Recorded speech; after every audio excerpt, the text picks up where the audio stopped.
Assalamualaikum warahmatullahi wabarakatuh. Apa kabar anak-anak? Semoga semuanya sehat. Pada kesempatan kali ini, Al-Bihaq Channel akan mempersembahkan profil tentang Ki Hajar Dewantara, Bapak Pendidikan Nasional Indonesia. Setiap tanggal 2 Mei kita memperingati Hari Pendidikan Nasional. Bagaimana sih sejarah di balik tanggal 2 Mei itu? Bagaimana perjuangan beliau sehingga dijuluki Bapak Pendidikan Nasional? Mari kita simak video berikut.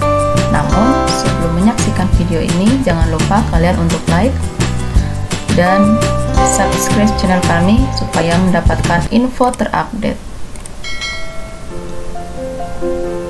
Masa muda Ki Hajar Dewantara yang merupakan cucu ketiga dari Paku Alaman Yogyakarta dihabiskan di Yogyakarta. Nama asli beliau adalah Raden Mas Suwardi Suryaningrat yang lahir tanggal 2 Mei 1889. Beliau mengambil pendidikan dasar di Yogyakarta, kemudian melanjutkan ke Stovia yang merupakan sekolah kedokteran Jawa di Batavia. Namun beliau tidak berhasil menyelesaikan karena sakit. Akhirnya bekerja sebagai penulis dan wartawan di Cahaya Timur, Kaum Muda, The Express, dan lain-lain. Pada masanya, beliau dikenal sebagai penulis yang handal. Kemampuan berbahasa Belanda digunakan untuk menulis kritikan terhadap pemerintah kolonial Belanda. Tahun 1908 bergabung dengan Budi Utomo. Beliau aktif mensosialisasikan tentang persatuan dan kesatuan bangsa Indonesia. Pada tanggal 25 Desember 1912 bersama dua temannya mendirikan partai politik pertama di Hindia Belanda. Douwesdekker, Cipto Mangunkusumo, dan Ki Hajar Dewantara disebut dengan tiga serangkai. Tahun 1913 pemerintah Belanda berencana memperingati 100 tahun lepasnya Belanda dari negara Prancis di Hindia Belanda jajahannya. Pesta itu dibiayai dari uang rakyat.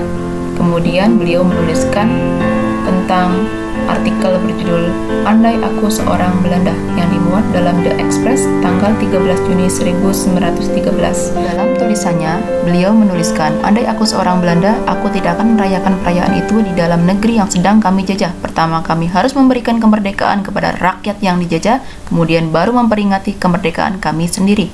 Gubernur Jenderal Hindenburg memerintahkan agar beliau diasingkan ke Pulau Bangka. Dua sahabat memprotes, akhirnya mereka bertiga diasingkan ke negeri Belanda. Beliau bergabung dengan Perhimpunan Hindia. Tahun 1913 mendirikan kantor Berita Indonesia.